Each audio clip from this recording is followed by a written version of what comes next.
澳紐廣東道，你嘅廣東話頻道 anzcanton.com。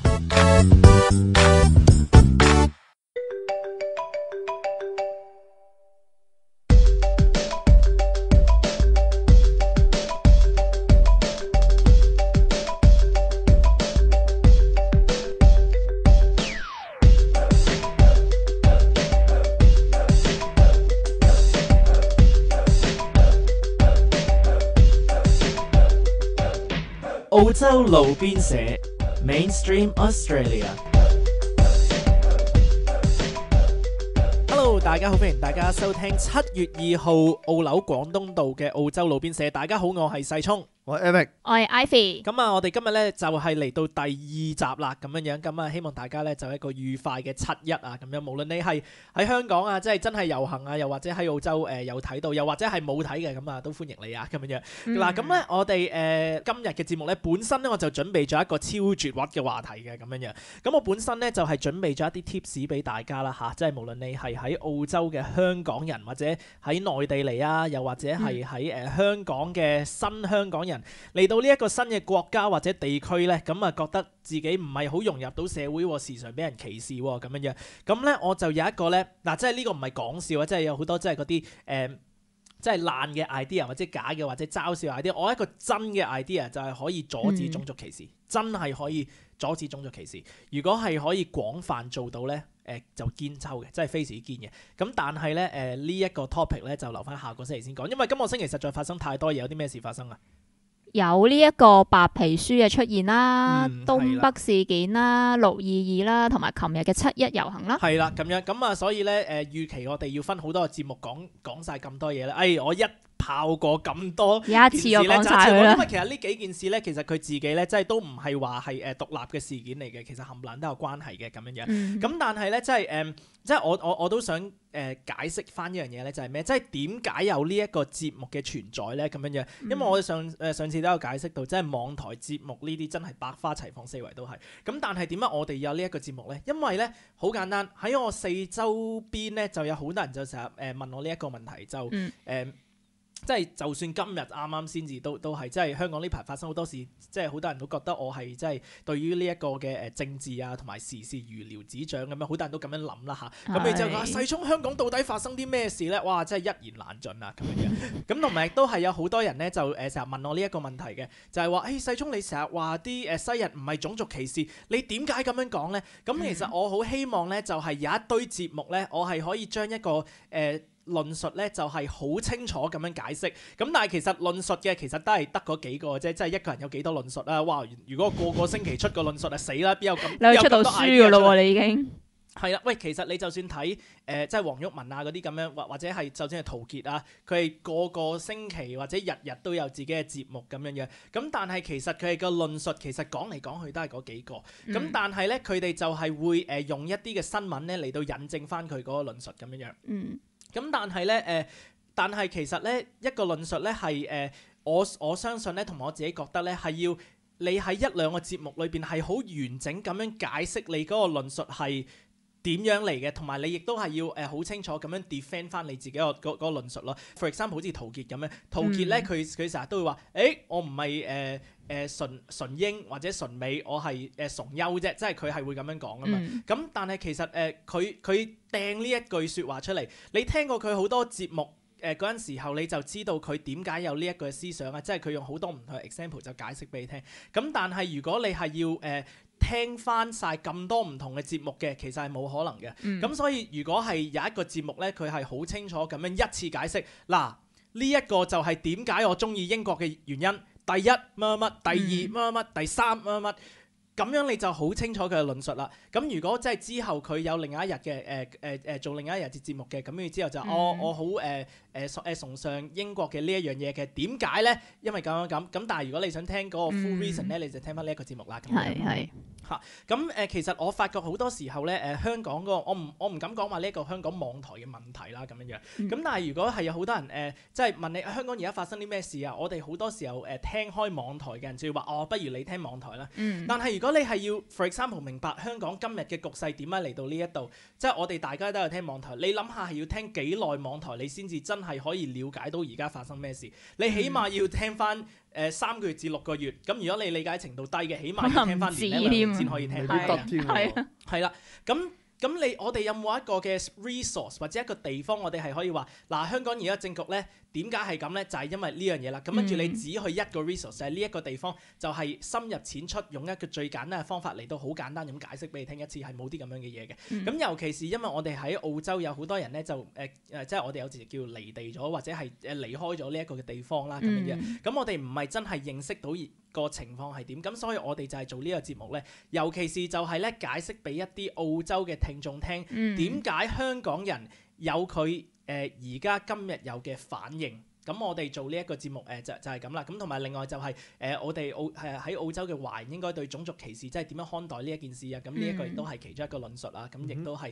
之後係會慢慢咁樣解釋嘅咁樣。咁其實我本身就係希望咧喺呢一個節目開始咧頭嗰10零個節目，即係我唔知有幾多論述啦，即係我自己都唔知。咁但係諗得一啲大 topic 嘅，就首先講咗先。但係就係用一個深入淺出，有一個簡單嘅方法嚟到好宏觀咁樣睇呢一件事一次先。咁跟住之後咧，我就會全部引述翻早期嗰啲節目㗎啦，咁樣嘅。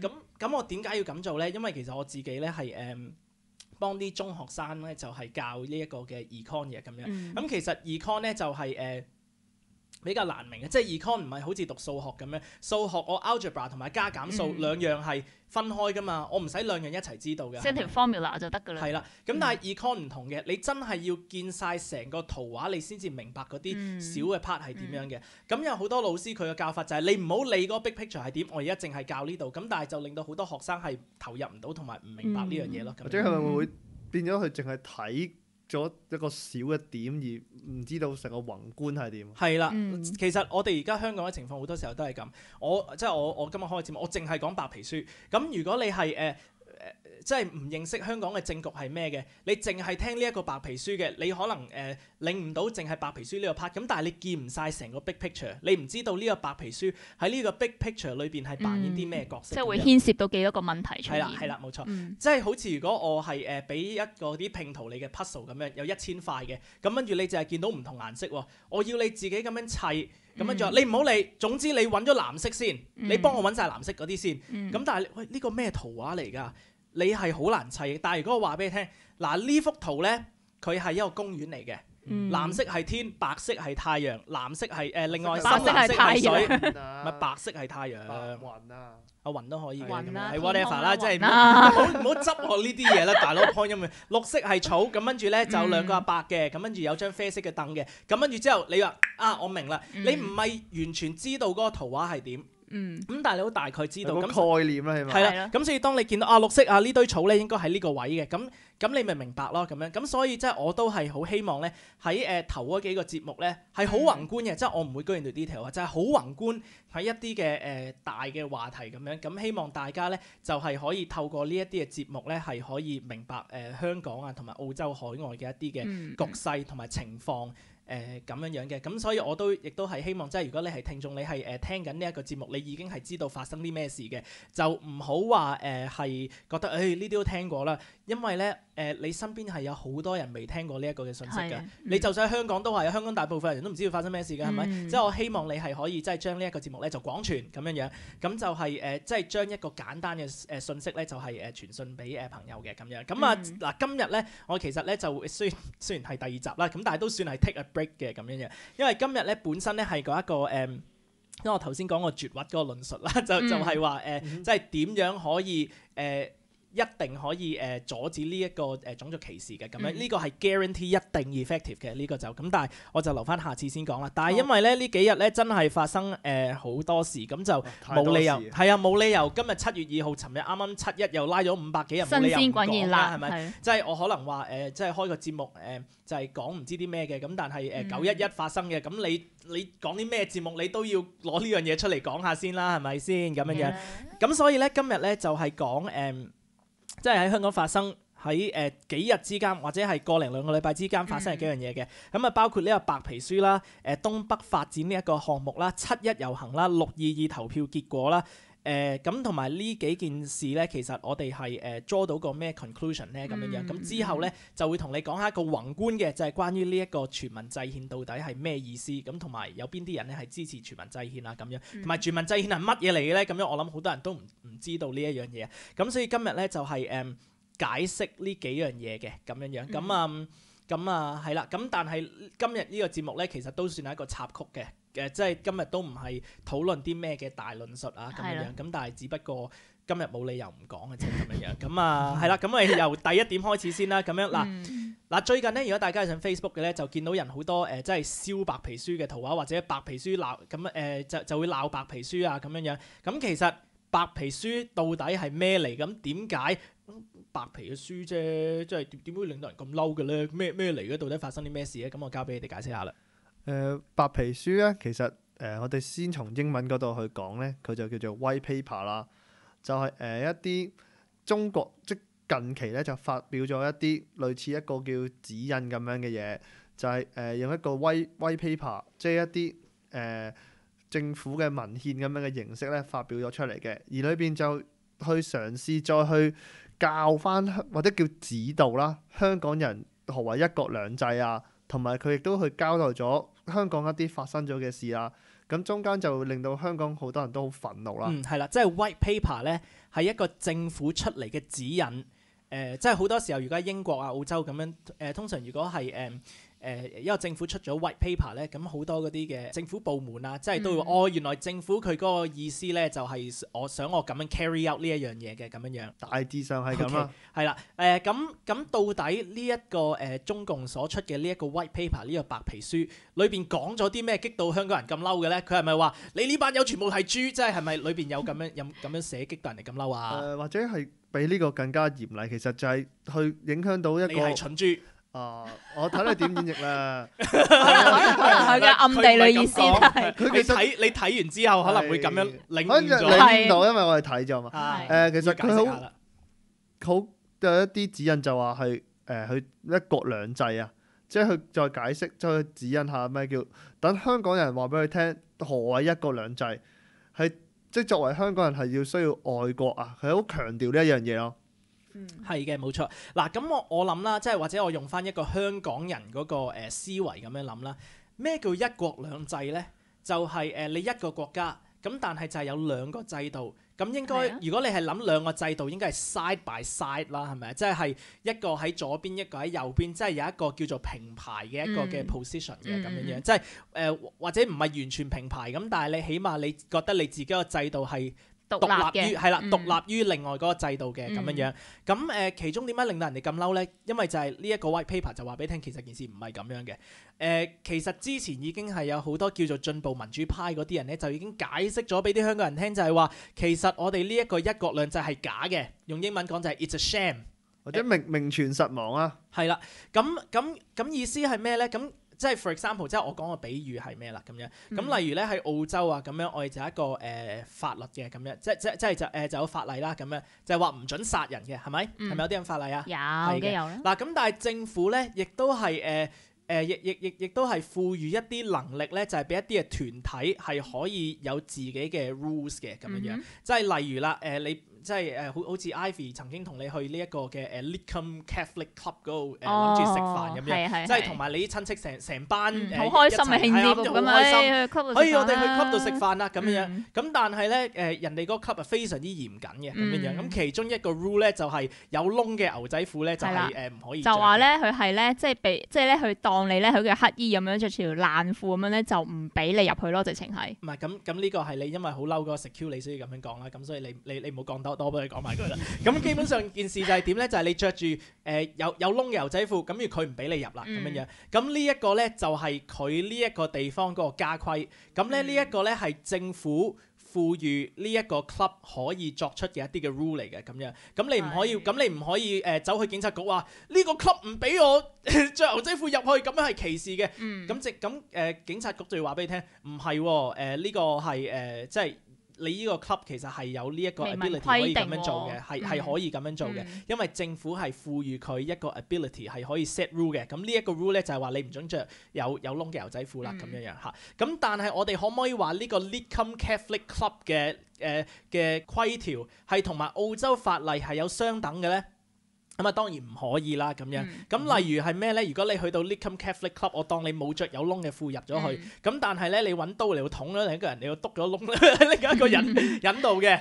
咁可唔可以咧？咁樣，因為 Lidcombe Catholic Club 佢冇一個 rule 話你唔準殺人噶嘛，咁樣嚇。咁你話唔係喎？喺你個 club 度，你個 club 冇話有 rule 唔可以殺人，但係唔係，sorry，因為咧你呢個 club 嗰啲 rule 咧係 live under 一個大啲嘅法律嘅。呢個大啲嘅法律咧就係紐省嘅法律或者澳洲嘅法律，就係話咧殺人咧係唔可以嘅，唔好意思，你要坐監啦咁樣樣。嗱咁因為一國兩制咧，其實同樣地咧都類似係咁樣嘅，冇錯，呢一個係一個國家。我哋係有兩個制度，咁但係其中一個制度咧就係活喺咧另外一個制度以下嘅喎，咁樣樣。原來咧就係活喺呢個中國嘅制度以下嘅。咁喺呢個白皮書裏邊咧，佢有一句咧就講得好清楚，因為其實呢個之前好多人已經咁樣解釋㗎啦。咁但係好多啲建制派啊咁樣佢走出嚟，唔係，其實我哋香港人係有好多權利嘅，我哋係好自由嘅，一國兩制書佢成日 defend 一國兩制，我哋一國兩制 two system 嘅，咁但係而家就話俾你聽唔係喎，咁跟住佢個白皮書就好清楚咁樣解釋啦。咁跟住佢就話咧，中國中央政府賦予幾多權力俾你，或者賦予幾多可以set 法律嘅權力俾你，你就有幾多咁樣樣。咁呢個都好明顯咧，會影干預到香港嗰個所謂嘅即係法治啊。所以你近排都有一班律師咧係出咗嚟去做呢個遊行啊，佢哋就話覺得香港最緊要嘅一個基石啦，呢個法治咧就受到呢個白皮書去影響啊。即係佢會直接干預到香港而家所講嘅嗰種叫做三權分立啊，係啦，即係立法啦、司法同埋執法咧係完全去三個都係完全 independent， 即係同埋獨立於其他之外啦。咁之前習總都講得好清楚咧，即係喺香港我哋唔想要三權分立，我哋要三權合作咁樣樣。係佢話咁樣會令到個施政咧更加有效率啊嘛。佢又講得好啱喎又。你睇而家幾有效率，幾有效率係啊！哇，拉人拉得幾快啊，係咪？哇！以前如果三權分立，邊度可以咁快拉到咁多人啊？即係但係你都調翻轉嚟睇啦，即係你所謂嘅效率，即係你錯亦都會可以好快咯，錯得。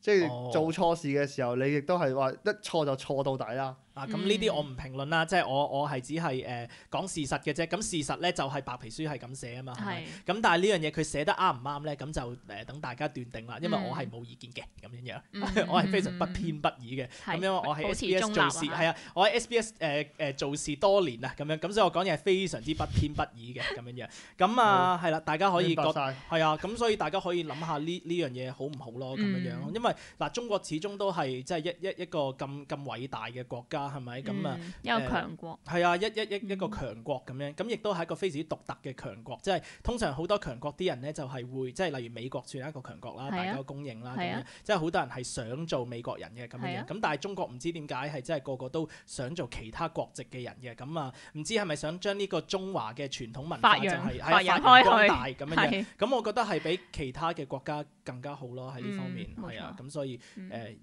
即係我哋要引以為榮嘅，咁所以如果係可以做一個大嘅國家嘅其中一份子，咁何樂而不為咧？咁呢個係另外一個睇法啦。咁我又未必係贊成呢個睇法嘅。咁但係呢，你都係保持中立啊嘛？仲係係啦，我只不過我講下有啲咁嘅睇法啫，係咪？好啦，咁我哋講下另外一題。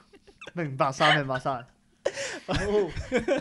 好啦，咁我哋之後講另外一點啦。嗱，咁頭先就解釋咗白皮書啦。咁即係嗱，但係都無可厚非嘅，即係你咁樣講係令到好多人好嬲嘅，因為好多人以為一國兩制即係一個國家兩個制度就係 side by side 兩個平排噶嘛，咁樣樣係咪？即係而家話俾你聽唔係平排喎。咁有好多人覺得，咦，我哋嗰個制度原來係俾人 downgrade 咗嘅，咁啊就唔開心啦，咁樣係咪？咁但係有另外一個睇法就係，如果係可以活喺一個更加偉大嘅一個制度以下嘅，其實即係我哋係可以好光榮同埋可以好開心嘅喎，咁樣樣係咪？即係即係正如你頭先話，可能係做一個中國人都可以一件好光榮嘅事嚟即喎。係咁樣啦。嗱，我小弟啊嚇，我自己啊嚇，我可以帶幾個人喺一個森林嗰度做山寨王，咁跟住之後咧即係有自己嘅爛屋啊咁樣，咁跟住咧之後就稱王嘅咁樣。咁屬地喎，係啦，喂，係咯我係呢度嘅皇帝咁好皇帝嚟係啊，我係呢度皇帝，哇幾巴閉啊！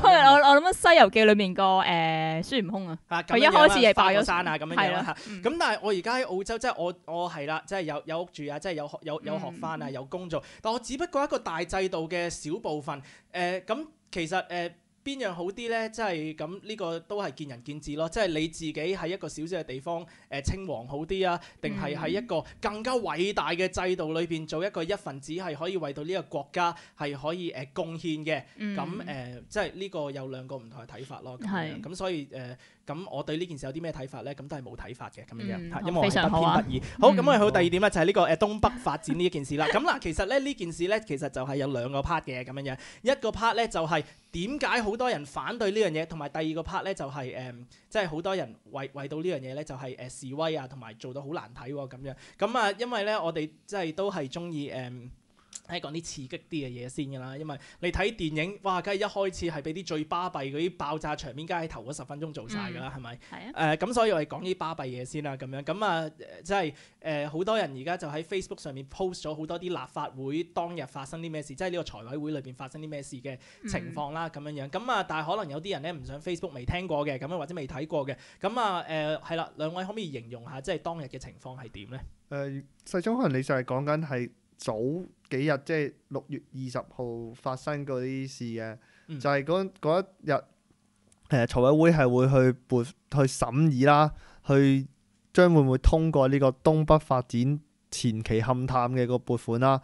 咁最終大家亦都可能會喺網上面見到一啲短片，就係話當嗰個主席吳亮星就用一個好粗暴嘅方式去夾硬去將呢樣嘢通過咗，咁樣亦都令到喺外會場以外嘅人亦都係好激動嘅。你可唔可以解釋下有幾粗暴咧？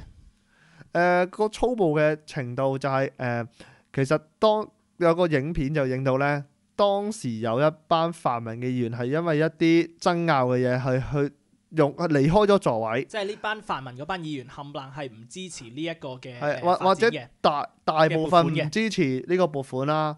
係啦，佢哋就走晒落去離開咗座位，就準備向嗰個走去前面同呢個主席去理論啦。係啦，咁然之後唔可以咁樣嘅，即係總之喺度鬧緊，即係一路啲嘢都未傾得埋欄嘅咁樣樣。係啦，咁喺呢個突然間咁混亂嘅之際，突然間吳亮星先生咧就講咗就話要喺當時即時就以在座嘅人嚟作出表決。係啦，嗱最主要因為咧其實話講法係咁啦，就係其實係有好多嘅議案啊或者係 amendment 係未通過嘅咁樣，即係佢哋都 suggest 修訂案係冇去傾㗎啦。但係佢哋都係有好多嘅問題啊咁樣，即係佢哋覺得係未準備好投票嘅，因為有啲嘢未傾好，我哋要傾好呢啲嘢先投票。咁但係佢就唔俾佢傾啦，係咪咁？但係因為我知道咧，係嗰一日咧，每一位議員咧都會有1分鐘時間嘅提問㗎嘛，係咪啊？係啦，即係問問題嘅時間㗎嘛。長㗎係。早幾次嘅會議都一路縮減咗㗎，即係本身佢哋係有問題嘅機會嘅，機會同埋時間啦，同埋有討論㗎嘛。其實如果大家聽眾佢哋有時間去揾翻咧，佢係嗰個會議咧佢係開咗一整日㗎嘛。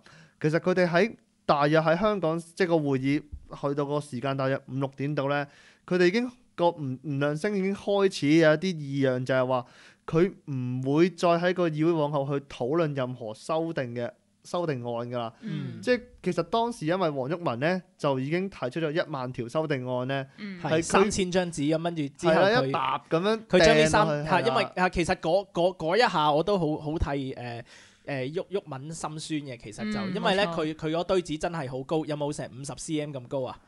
好啦，我諗唔止。即係總之佢嗰沓紙咧係嗱，即係總之佢嗰沓紙係4方形嚟嘅，即係你諗下有幾多？即係4方形，真係我諗有1 rim 紙，即係唔止啦，唔止1 rim 紙啦，係咪啊？係啊，抱落去嘅嗰啲嘢。係啊，總之3000頁啦，3000頁嗱，即係平時我哋買1箱紙咧，1箱紙係有2500 500張啊嘛，係咪？咁點知一 rim 一個咁一箱有5 rim 咯，我一 rim 再加多再加多六6 rim 6 rim 紙啊，係啊，嗯咁裏邊咧就唔係淨係紙嚟嘅，全部都係字嚟嘅。咁係其實佢係真係話，我諗通咗好多萬頂就係係啊即係寫呢一啲助嘅理幫佢係啊，誒，即係大家一齊但係都好多人好辛苦做啊，大佬真係。團隊啊，喂，嗯一本書好多本書嚟㗎，嗰度大佬，係啊咁跟住就係寫啲係 amendment 啊，即係佢話哦呢度唔啱，咁要逐樣改啊，即係諗住拉布啦。嗯咁但係去到哇傾都未傾，咁跟住之後我唔俾你問呢啲問題啊！哇你揸住呢大堆嘢有冇搞錯？咁所以我就咁所以咧即係好多人問，即係鬱文點解成日講粗口咧咁樣？咁你自己試想下，你寫咗3000字嘅嘢，咁你啲人咁跟住咧你本身係嗰3000張紙係要用嚟做嘢嘅，咁跟住啲人就我唔睇咯咁樣樣。咁跟住之後，哇你有冇搞錯？你唔睇，咁係咪嬲先咁樣樣？咁跟住之後佢就喺佢面前好似耍溪錢，係耍嗰啲紙，咁跟住你做咩唔？我3000，係有冇搞咗你？即係咁樣喺度發癲，咁喺度鬧，咁跟住之後就俾人拖出去啦。激動嘅，太激動唔係發癲嘅激動啊！咁我竹星仔唔好聲，即係 becoming crazy 或者係 becoming 啦 mad 啦。 mad 啊，主要 Mad 係啦即係好嬲啫。係咁啊係啦，仲有冇其他補充啊？咁呢個即係雖然好多人都話覺得嗰個表決咧，好似係一個好粗暴啦。但係其實根據議會個方法咧，個主席係有權要求以呢種形式去表決㗎。係啦。其實如果我哋回顧翻呢件事咧，其實佢係有幾個星期去發生呢件事㗎。6月20號係最尾一次嘅。其實成件事醖釀係由6月6號去開始出現㗎。當時其實係阿黃仁達啊，佢哋同埋一啲社民聯啊，同埋好多人咧，同埋啲村民咧，係入到去個議會嗰個叫公共空間嘅地方度㗎。佢哋當時如果6月6號嗰一晚佢哋真係衝擊入去個議事廳嘅話，其實係可以佔領咗佢，跟住有機會係令呢個即係呢個撥款擱置㗎。擱置啊，直情係。係咁，但係就冇啦，因為我哋因為我哋係好和平㗎嘛。當時其實同埋如果大家有時間可以上去揾翻熱血時報，佢哋係有片講緊咧。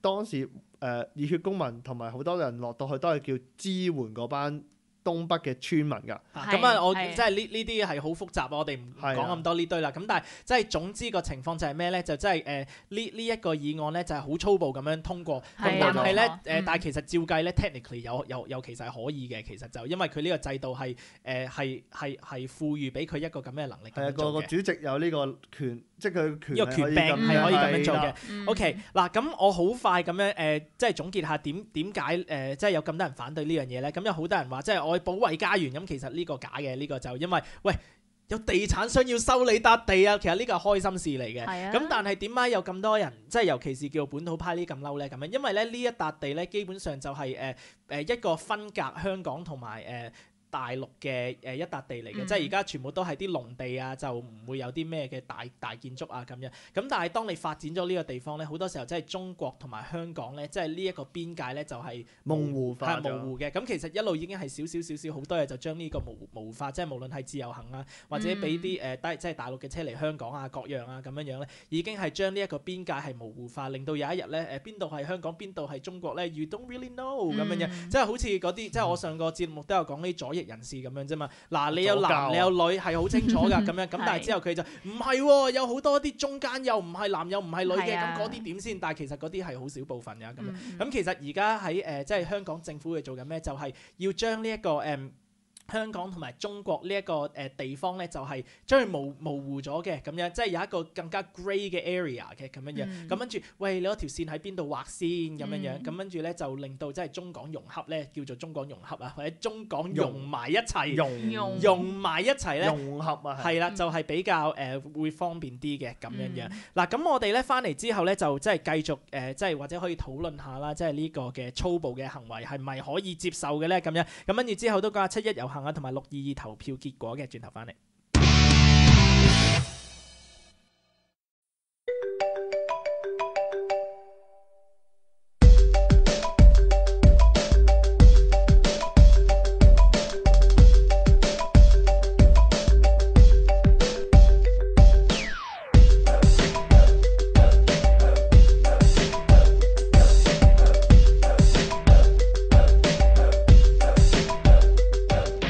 澳洲路邊社， Mainstream Australia。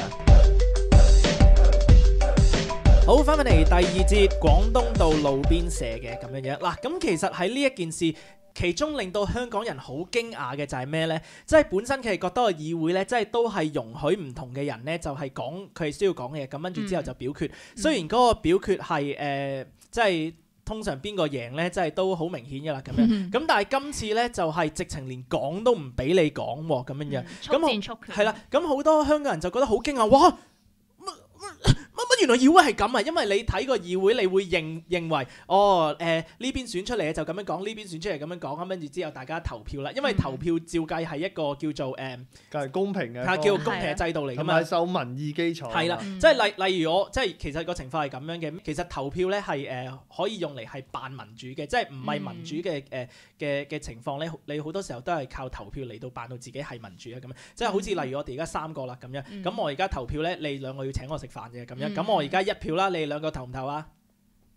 棄權啊，唔係你應該投反對票嘅，照計應該。咁先顯示出我係一個左膠。嗱，我當你哋2個投反對票啦，咁樣樣，咁跟住1票，咁跟住2個反對，咁唔係我出邊而家嗌多3個人嚟幫我投票嘅，1、2、3，OK 通過，你哋2個請我食飯啦，咁樣樣。咁所以其實我哋喺個議會裏邊咧，就覺得有投票嘅機制喎，好似好公平咁樣喎。咁但係其實咧就唔係咁公平嘅。咁其實呢個咧本身咧好多嘅進步民主派一早已經講咗俾你聽㗎啦，咁樣樣。咁但係有好多人就唔信啦，亦都係見到呢個系統就覺得係應該尊重嘅。或者佢哋好多人所講嘅議會嘅暴力就係喺呢一度啦。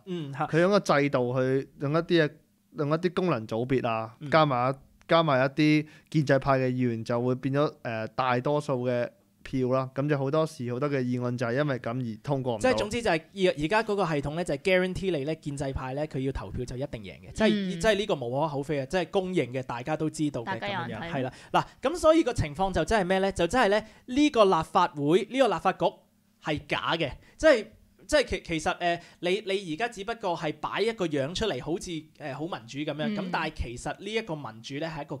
係根本就係假嘅咁樣，咁我俾個 example 你啦，即係就如係咩咧？就好似係啲咩咁樣咧？嗱，我哋打保齡球咁樣係咪？咁我哋就一隊，咁樣另一班人就另一隊嘅係咪？咁好啦，我哋開始打波啦，咁佢就開始掟先咁樣，咁跟住碌，咁跟住 OK，咁樣佢跌咗6碌啦咁樣，咁跟住到我哋啦，係6個偏，係咪廣東話係咩啊？偏係6支啊嘛，6支啊，6個樽，6個樽係啦，6碌嘢咁樣嗱，咁跟住之後咧就到我哋啦，咁樣咁跟住咧，佢係撳個掣，咁跟住個地下就拱起咗，好似又調轉咗個 V 字，咁跟住就拱起咗個 V 字咁樣。情況就係咩咧？我掟個波出去，咁跟住佢一定碌落坑嘅。係啊，嚇嗱，咁跟住之後咧，我掟咗2次，2個都碌落坑啦，係咪？咁跟住就到佢哋掟啦，咁跟住之後佢哋掟佢哋嗰邊平嘅，係咪？掟翻，今次7個偏咁樣，咁跟住咧我就一路0分，咁跟住佢啲分咧就一路咁加上去啦，咁樣。情況就係咩咧？嗱，而家有好多叫做泛民主派，即係叫溫和嘅民主派啦，佢係咁樣。佢哋嗰個咧態度就係咁樣嘅，即係我當我哋3個係一隊啦咁樣。咁啊 Eric 咧係溫和民主派嘅，咁你話咧，我哋咧係好溫和嘅，我哋唔會粗暴，我哋一路打落去。我哋喺香港好溫和，我哋好支持台灣㗎。會過去打卡㗎，人哋攻入立法會嘅時候。係啦，咁嗱，咁呢個你就喺自己嗰條 link 好溫和咁樣，咁但係側邊嗰條 link 又係唔公平，咁但係你又幫佢有冇搞錯啊咁樣，咁但係你自己個 link 又唔出聲嘅咁樣，你就一路打落去。咁但係喺我呢一 link 咧就有一個Ivy 啦咁樣，咁Ivy 咧佢就即係飾演黃毓民嘅，你可唔可以扮下黃毓民嘅聲音？哇！OK，完全唔似嘅，咁但係唔緊要啦，即係你用翻佢個角色咁樣啦。咁Ivy 佢就咁樣，有冇搞錯啊？咁樣就抌波，指住側邊人鬧，有冇搞錯？你呢一個係唔公平嘅咁樣樣。咁邊個啱咧？咁樣樣，咁我都唔知啊。咁樣係咪？即係嗱，即係總之個情況就係咩咧？就係咧呢場賽事咧嚇，即係係唔公平嘅，因為左邊佢打緊嗰啲波咧個地下係平嘅，咁但係咧呢邊民主派嗰啲咧係調轉 V 字形嘅，好似個山咁嘅，即係 guarantee 你一定係碌落坑㗎咁樣樣。甚至嗰啲偏其實都係有嘢 stick 咗。係啦，仲要再 screw 咗落去個地下嗰度添咁樣。咁但係觀賽嘅朋友啊，或者喺周圍睇嘅人就就有我話搞錯，你睇到你睇下唔好黃毓民，嘈啦，係係啊，你淨係識嘈，係啦有波又唔打，係啊，你打下你打波好你冇打咧？咗呢個波，你 focus 打波係啦，啊係攞個波碌出個拎啊嘛，你唔碌點得咧？係啦，就係咁樣鬧啦。嗯咁所以其實邊方面啱咧？咁因為我哋好不偏不倚咁我就唔知啦咁樣。係咁但係泛民主派就非常之乖，佢哋就話無論嗰個賽事係幾唔公平，我哋一定要跟足呢一個嘅規則規係啦，嗯嚟到打咁樣樣。咁啊雖然呢個規則咧係即係呢個又偏又倚啊，呢個唔係不偏不倚，即係佢係偏咗去一邊嘅。咁但係佢哋就一路打。咁但係就嗰啲進步民主派咧就佢根本就唔尊重呢一個系統啊！你明唔明啊？咁所以點解佢係要打破呢樣嘢，或者指住人嚟鬧咧？又或者佢或者佢會走埋去就唔會掃跌佢啲篇嘅，因為咁樣幫助佢咁但係就可能即係話就揾啲膠咁跟住就擠落去嗰啲保齡球嗰啲窿度，等佢執唔起嘅。又或者篤咗隻手指入去，咦？我隻手指攞翻出嚟，點解咁多膠嘅？咁樣又或者擺啲蟲入去，擺啲蟲入去人哋有啲波度啊，攞起啊俾隻蜘蛛咬啊咁樣，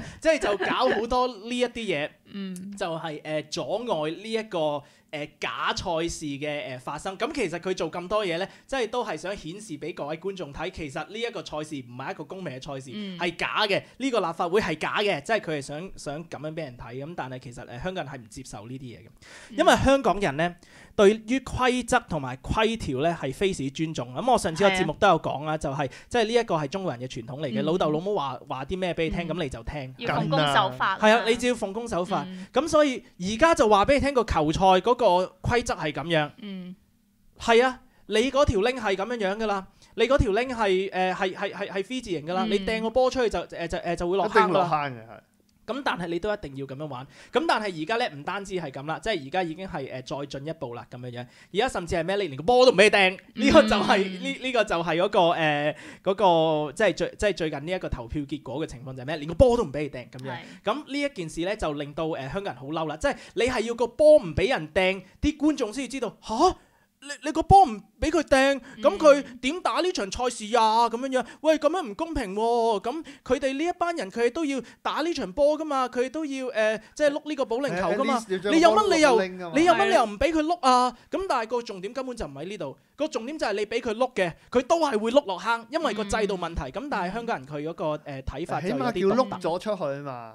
哦，即係嗰個 focus 就係碌咗出去，咁就好開心。離咗手啊嘛，叫做做咗嘢咪俾。只要盡過嚟就 OK 啦。咁我係竹升仔，即係我對呢樣嘢真係唔明啊！即係其實可能我太蠢，所以好多人都話咧，鬼仔太過 innocent 啊！我真係好 innocent 啊！即係哇，原來你可以碌出去，但係一定會跌落坑就已經好開心㗎啦！咁樣咁就我盡咗力㗎啦嘛。係啊。哦，咁啊可以㗎啦，咁樣。係啊，唱下歌啊嘛，係啊，俾啲掌聲自己啦。係啦。咁嗱點解咁講咧？因為其實好多啲泛民咧，佢成日都話啊，俾啲掌聲自己咁樣，即係出到嚟就今日出咗嚟，我哋已經贏咗一大步嘅階段性勝利啊！咁樣係啦。咁呢樣嘢咧就係令到好多進步民主派好嬲嘅咁樣，即係其實嗰個比喻就係咩咧？你就係掟個波出去碌咗落坑咁樣，咁跟住之後呢嗱大家唔使唔開心，唔使氣餒嘅，因為你睇下佢碌落坑嗰陣時候嗰個位定得幾有型，即係哇隻手擺喺前面，另一隻手擺喺後邊，呢個 pose 幾靚。雖然個波係真係碌落坑，咁但係咧我哋影幅相出嚟好靚嘅，或者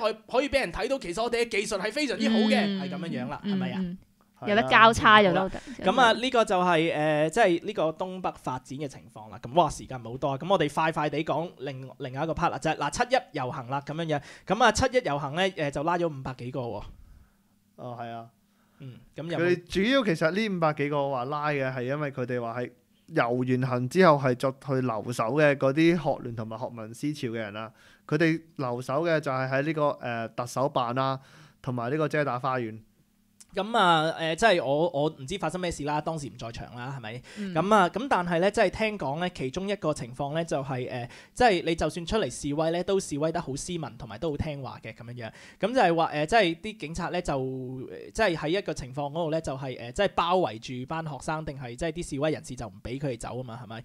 咁但係咧，其實佢哋即係聽講搭過嗰個鐵馬就可以走咯喎，就係咪有件咁嘅事咧？係啊，即係其實咧嗰個情況就係話，琴日咧佢哋就下晝3點鐘啦，就喺個維園嗰度就開始出發嘅。咁其實咧，咁我有個朋友咧就真係去咗遊行喎，咁啊非常之好啦。咁啊佢之後同我講翻咧，佢係用咗6個鐘頭咧，先至喺維園咧行到去灣仔。點解咧？就係因為咧就係即係啲警察咧就 block 住晒啲遊行嘅人士嗰啲市民啦。咁同埋咧，其實咧 suppose 咧軒尼詩道咧係應該成條軒尼詩道都開放晒俾啲遊行嘅人士噶嘛，咁但係咧警察嗰方面咧就特登咧擺咗啲即係安排咗啲巴士啊、的士啊、van 仔啊咁樣泊咗喺人哋嗰啲係啦，但係裡面一啲人唔係載客啊，唔係咁樣，就係咁泊咗喺度咧，就 block 住咗成條東行線，咁變咗咧，咁就令到啲市民就好鼓噪啦。OK， 即係警察唔單止拉人，仲諸多留難啊，係啦，冇錯，令到件事好麻煩啊。其實甚至喺網上面有一張相咧，係見到警察直情係同一班行緊嘅人對視㗎。係啊，完全係話唔俾佢哋去前進咁樣噶。咁樣咁就唔係幾好啦咁樣。咁但係今次嗰個7·1嘅遊行最主要嗰個重點就係咩咧？就真係好鬼多人出咗嚟喎，係咪啊？係啊。根據嗰個今次民陣局公佈嘅數字咧，就話係51萬嘅，係比起03年嗰個第一次嗰個更加多咗啦。當時佢哋只係話有50萬。但係更加有趣嘅就係今次警方公佈嘅數字咧，係非常之離奇㗎，係亦都出現咗3個數字咧，佢就係98,600嘅，係啦，啱啱好就係689嘅調轉嘅，有意思嘅。咁同埋咧，其實之後睇翻，警察唔直情話冇人出現咧？咁但係唔可以咁樣講噶嘛，你上網全部 post 晒相上嚟，即係話水泄不通，插針都插唔入咯。即係你諗下，上次香港咧有一次做馬拉松啊嘛，都已經係計到有7萬幾個人啦，都係可以人跑到步嘅喎。但係今次竟然咧插針都插唔入，成條街都係人咧，都淨係得9萬幾喎。咁你有幾神奇咧？咁但係或者其實但係其實就咁樣講嘅，即係警察呢一啲係即係警察，你信唔信佢嘅呢一個問題咧？其實係關於佢自己，即係關乎佢嗰個信譽啊嘛。即係如果警察平時做事係做得好同埋公正嘅咧，即係我哋冇理由係 question 佢嗰個 figure 嘅。咁所以用呢一個嘅睇法嚟去睇咧，咁我相信咧，即係警察應唔應該信咧喺呢個 figure 裏邊，咁就要睇翻佢平時嗰個 performance 啦。冇錯。咁但係呢一個應唔應該睇咧？咁我就唔知啦，因為又係中立嘅，我哋不偏不倚㗎嘛。同埋其實如果呢個數字咧係用16進制嘅話，亦都係等於50萬㗎。係啦，呢個聽唔明啊，因為我唔讀咩事嘅，即係呢個亦都係我呢個亦都係我讀文科人嘅問題啦，咁樣即係我對呢啲事情可以即係可能好有見解啊，但係你講呢個16進制就完全唔知佢講咩，咁我哋就講到嗱。講到下一個 part 啦，咁樣咁嗱，基本上咧嗱，我哋頭先講幾樣嘢啦，就真係白皮書同埋東北發展嗰個粗暴，就導致咧好多人就7·1遊行啊咁樣，咁同埋亦都係導致咧6·22咧就有好多人走出嚟投票，咁本身係估唔到㗎，因為一開始戴耀廷就真係嘅告晒急啊，真係啲10萬已經好開心哇！最後知我咩出嚟會道歉㗎嘛？係啊，最後70萬喎，10% 出嚟投票喎，好犀利喎，仲有一個 unofficial 嘅投票添喎，咁樣。咁啊，但係咧，佢投咗呢一個嘅結果出嚟係到底係咩？最後投咗個咩結果出嚟咧？咁樣。sorry 唔好意思啊，可唔可以go back 翻少少先嗱？呢一個投票係咩咧？嗱，因為我哋喺澳洲咧，我哋要投票嗰陣時候咧，我哋就係要投一個代表上國會。或者係喺新州嘅立法會啊都好啦，即係投個代表上國會，咁跟住國會裏邊咧就喺每個選區裏邊就一個 member， 咁呢個 member 就選咗 Prime Minister 出嚟啊，就係咁樣嘅。咁通常真係投一個人出嚟嘅咁樣，咁但係今次咧就唔係投一個人出嚟嘅喎，今次咧係啦係投一個嘅制度出嚟嘅咁樣。特首個選舉係啦，呢個制度就係咩咧？就係話特首係點樣揀出嚟嘅咧？咁樣，因為我哋而家其實唔係話即係其實有一個好容易嘅方法，即係或者一個方法就係咩咧？就係如果我喺呢個選區投一個人，咁跟住每個選區投一個人，咁跟住喺呢啲人裏邊咧就一齊 agree on 一個候選人嘅，咁呢個係其中一個方法啦咁樣。咁但係其實咧喺呢一個嘅即係喺呢個特首嘅即係而家現有嘅方法係咩咧？就其實全部唔係全部就唔係即係人民選嘅，就係、一個叫提名委員會選出嚟嘅。咁、嗯有好多人咧就覺得哇，咁樣係唔係好民主嘅成分嘅，係啦，呢個就唔民主嘅咁樣。咁意思就真係咩咧？嗱，而家係咁樣嘅，因為好多人咧佢係想可以自己有一人一票選特首，係咪啊？係啊，係啊，咁但係其實更加關鍵就係咩咧？就係、特首嗰堆 choice 喺邊度出嚟嘅咧？咁樣樣嗱，即係例如啦，如果我係話有一個阿媽咁樣樣嘅，咁跟住咧佢話啊，今日呢個小朋友咧就生日。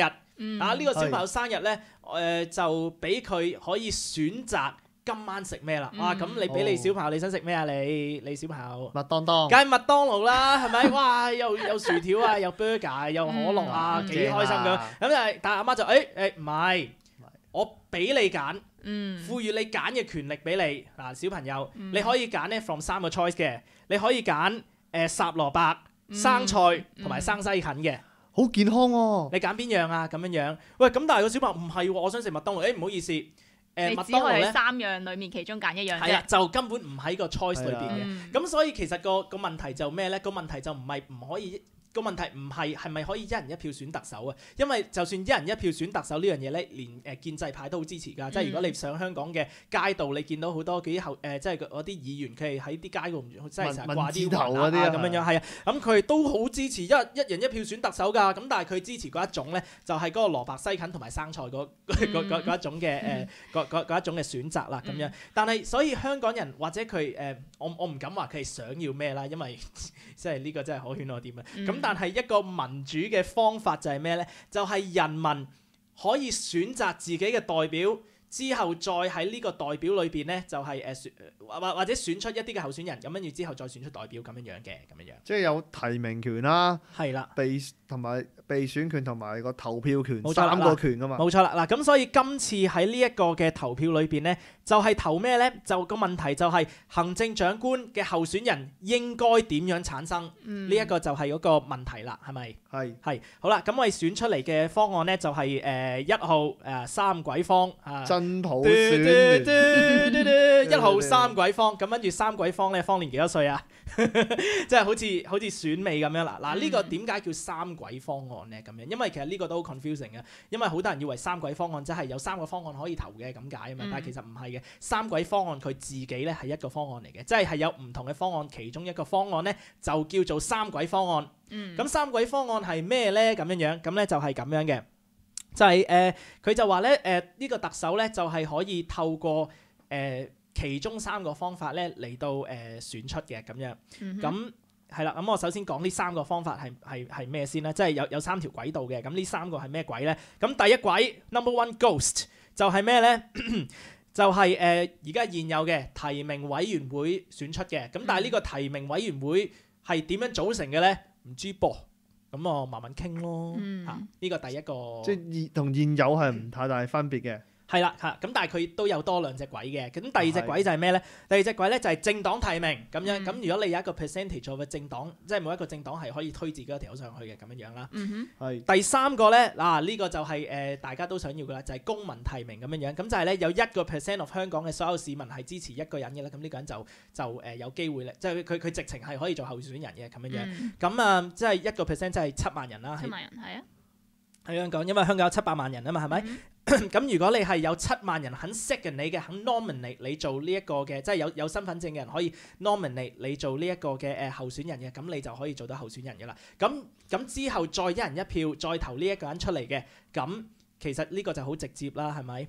係啊。嗱，咁其實咧喺呢個6二投票咧，另外嗰2個方案咧都係有呢一個嘅元素嘅，就係話呢一個1%選民所投出嚟嘅人咧就可以做候選人啦。咁但係我哋今日選出嚟呢個三軌方案嘅問題係咩咧？嗱，因為之前咧有好多人咧就話，其實你投任何一個其實都係可以有即係公民嘅提名㗎咁樣樣。咁其實事實上真係佢3個都係有咁樣㗎嘛。咁但係個問題就係咁啦。咁喺呢3軌嘅方案係咪真係話可以 any one of the three 咧？即係係咪肯定就即係話，如果係即係有提名委員會提名嘅，或者政黨提名嘅，或者全民提名嘅，都可以都有可能可以做特首嘅候選人咧？原來咧就未必嘅咁樣樣，因為呢個3軌方案咧係 and or 或者未必或者 none 嘅，即係其實呢個我哋大家都即係如果平時學嗰啲邏輯嘢都識㗎，即係你可以食你可以飲咖啡或茶或汽水咁樣，但係唔係咖啡同埋奶茶同埋汽水，或者咧你可以咖啡同埋汽水，但係唔係茶。咁所以呢三個方案裏邊，即係呢三個唔同嘅方法咧，其實最後傾翻嚟咧可以係冇可以係冇公民提名嘅。咁但係你呢一個方案咧係得到人民嘅授權嘅，咁所以呢班人佢之後咧走上去同中國傾嗰陣時候咧，嗱我俾呢個你，咁跟住中國可以話嗱我接受頭嗰一個同埋之後嗰個，咁但係咧人民提名咧sorry 啦就唔得，咁跟住咧佢哋都照可以收貨㗎，咁收咗貨之後咧其實都係有人民授權俾佢呢一個嘅呢一個 ability 嘅咁樣 ，whereas 咧之前即係其他嗰啲 choice 即係例如即係學界嗰個方案啦就淨係1%，就冇其他嗰啲嘅係咪咁樣樣啦咁所以佢就係只可以呢個就1%人民嘅提名其他嗰啲全部都冇嘅，咁你淨係得呢個 choice 啫，即係如果揸住嗰個你上去北京呢個就係我哋唯一嘅要求，就係要1%人民提名，其他啲嘢全部唔要咁樣樣啦或者其實再可以延伸咧，今次其實除咗投呢個方案之後，佢仲有第二個問題咧，就係話假若政府個唔符合國際標準咧，佢哋會再有啲行動啊嘛。咁但係而家個情況就係，其實政府都未去確實有一個咩方案嘅時候，如果佢哋嗰邊有更改嘅話，咁今次佢哋投出嚟嘅方案，咁咪等於冇做嘢，白做。係啦，咁所以即係，但係呢個都其次啦，因為點解咧？因為其實聽講而家香港嗰個現有方案都係符合國際標準噶嘛。咁咩叫國際標準先？咁都唔知喎。即係你包括啲咩國際？包唔包括共產國際啊？係啦，咁即係嗱，我哋而家睇俄羅斯啊同埋中國嘅 example 啦，咁樣即係有好多唔同嘅方法睇國際標準。咁所以呢個又係嗰啲模糊嗰啲説話啦，咁樣係啦。咁所以基本上就係咁。基本上喺呢個6.2投票就係咩咧？就係投咗。香港人咧就係投出咗一個不民主嘅方案出嚟嘅，其實就係即係佢自己揀嘅喎。係啦，但係自己揀咗，咁所以咧其實大家都冇聲出嘅喺呢度，因為其實基本上佢呢個投票裏邊咧就係投出一個方案咧，呢個方案咧係可以冇人民嘅提名都可以㗎，係啊，即係基本上咧其實呢一個方案咧係包含現有嘅系統、現有嘅制度即係就算我哋走上去傾，咁要傾翻嚟攞翻同而家今日 exactly 一樣嗰個制度，即係淨係得提名委員會佢哋自己圍內所揀出嚟嘅一班人都可以㗎，都係符合而家香港人頭先喺6.22所投出嚟嘅係啦嘅方案㗎咁樣，咁所以真係呢個真係吊詭啦，就非常之 interesting 啦咁樣樣嗱，咁但係咧其實咧。嗱，而家就去到即係今日節目嘅戲肉啦，咁樣樣就係講啲咩咧？就係咁樣嘅嗱。原因其實我哋一開始咧，即係呢個6.2投票啦，咁樣咁無論係學界啊、人民力量啊，同埋即係另外啲人都好，即係邊個都好啦。佢係其中一個最重要嘅即係佢其中一個最重要覺得一定要 keep 住嘅就係咩咧？就即係佢話佢呢啲方案咧必定咧係要喺呢一個嘅基本法框架裏邊嘅咁樣樣。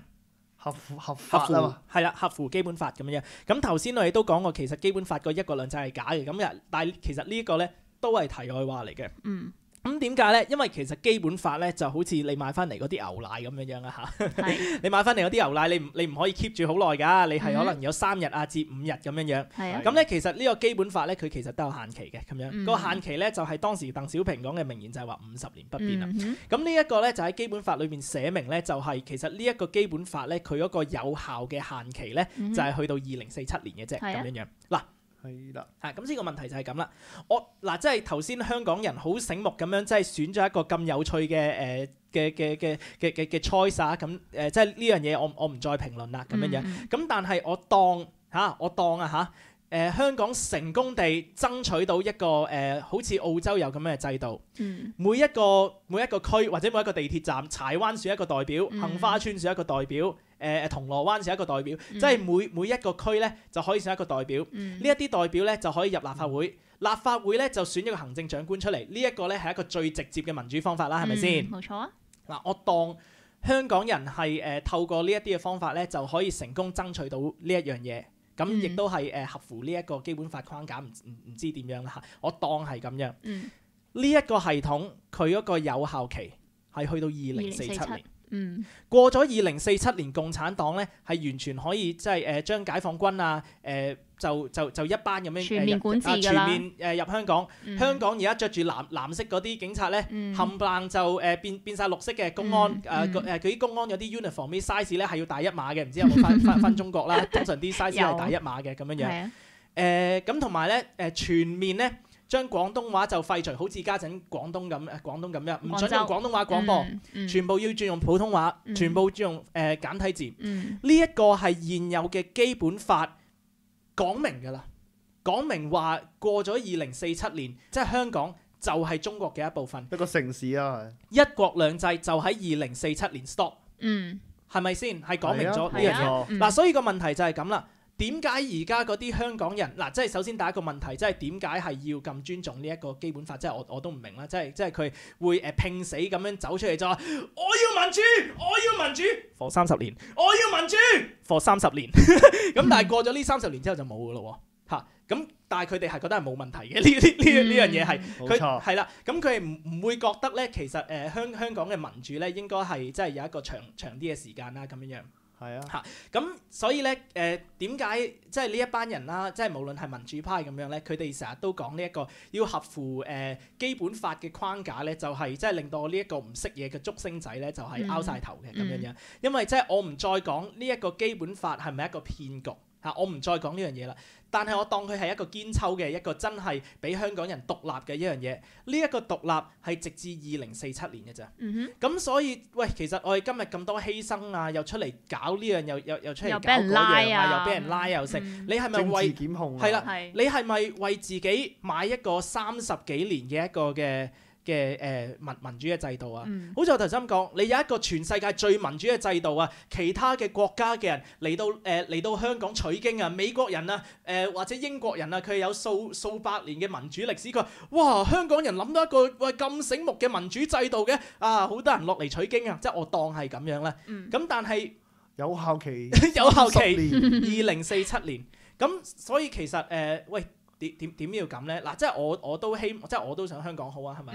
嗱咁其實只有兩個方法嘅啫。一個方法咧就係我哋接受呢一個嘅命運，就係2047年就所有嘢都冇㗎啦。逆來順受係啦，咁我哋咪受咯。咁if that is the case，咁我哋其實而家慢慢都開始習慣同埋接受中國嘅嘢。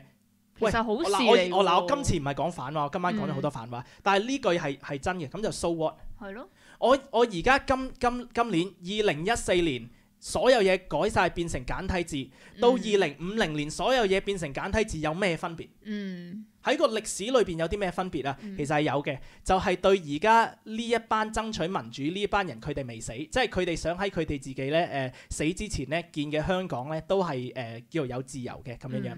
嗱咁呢個咧我就覺得好有趣啦，因為咧通常你見啲即係深愛自己子女嘅人咧，佢會咁樣講嘅，佢會話：你唔好搞我仔，你搞我好啦。啊，通常咁樣講啊嘛，劇集都係咁講噶啦。咁但係呢班民主派佢嗰個思維咧就有啲奇怪嘅咁樣樣，即係我唔知係咪奇怪，即係我又竹升仔唔明，我好多人唔識嘅咁樣。佢哋就係點樣講咧？佢就係我哋要民主，我哋要喺呢30幾年有民主，或者我哋喺30幾年有自由。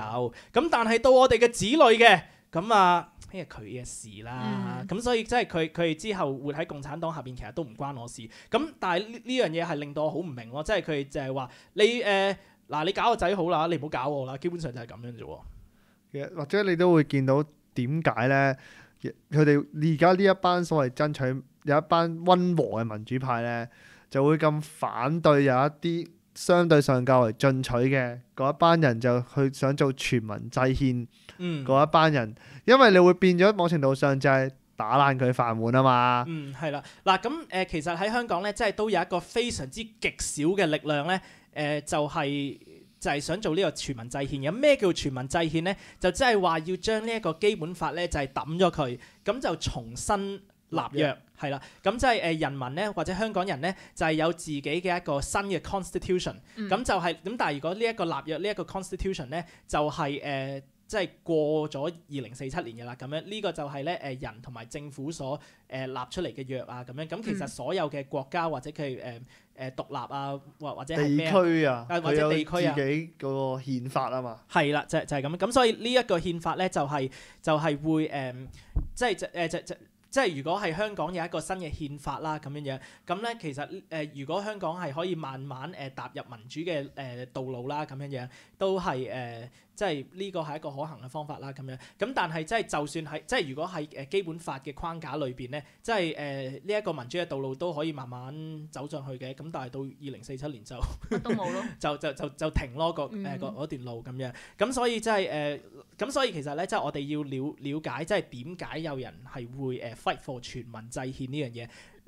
即係其中一個好重，即係呢一個好，我唔知點解好少見人哋咁樣講。咁但係我自己身為一個喺澳洲長大局外人，我就見到點解呢一班人即係企得咁硬，一定要跟隨呢一個基本法咁，同埋即係係咁支持呢個基本法嘅咧。因為呢一個基本法其實佢嗰個 expiry 係到2047年嘅，即係好似黃之鋒啊呢班咁到佢50歲嗰陣時候咧就中國政府就完全統治㗎啦，完全接管咗香港。接管㗎啦。咁佢嗰陣時候佢係大鑊啦。咁但係佢唔知點解佢亦都係好支持呢樣嘢㗎。嗱咁基本上我其實而家就係講咩咧？我而家嗰個講法就係講咩咧？就真係所有支持跟隨基本法嘅人係支持2047年中國係完全接管香港，一國兩制就完全完結啦咁樣。咁所以真係有樣嘢令到好唔明嘅就係好多人真係擺上 Facebook 就寫住一國兩制已死了。喂，佢2047年已經話俾你聽會死㗎啦。咁佢係早死咗幾年咁，但係喂有好多係冇 guarantee 㗎嘛，係咪先咁樣嚇？咁所以真係希望咧喺呢個節目大家可以明白多啲咧，真係了解多啲喺香港發生啲咩事啊。咁所以當人哋話真係到底香港發生啲咩事啊？你將呢個節目 send 俾佢，佢就明㗎啦。好，咁我哋咧下個節目咧就再講啦。咁我真係希望下個節目咧就係可以講翻我今日所準備嘅 topic 啊，超絕核啊，因為就係講即係我哋中國人啊，或者係喺海外嘅華人點樣可以一定唔會俾人歧視到咧。好，咁我哋下個星期再見，拜拜。拜拜。澳紐廣東道，你嘅廣東話頻道。ANZCanton.com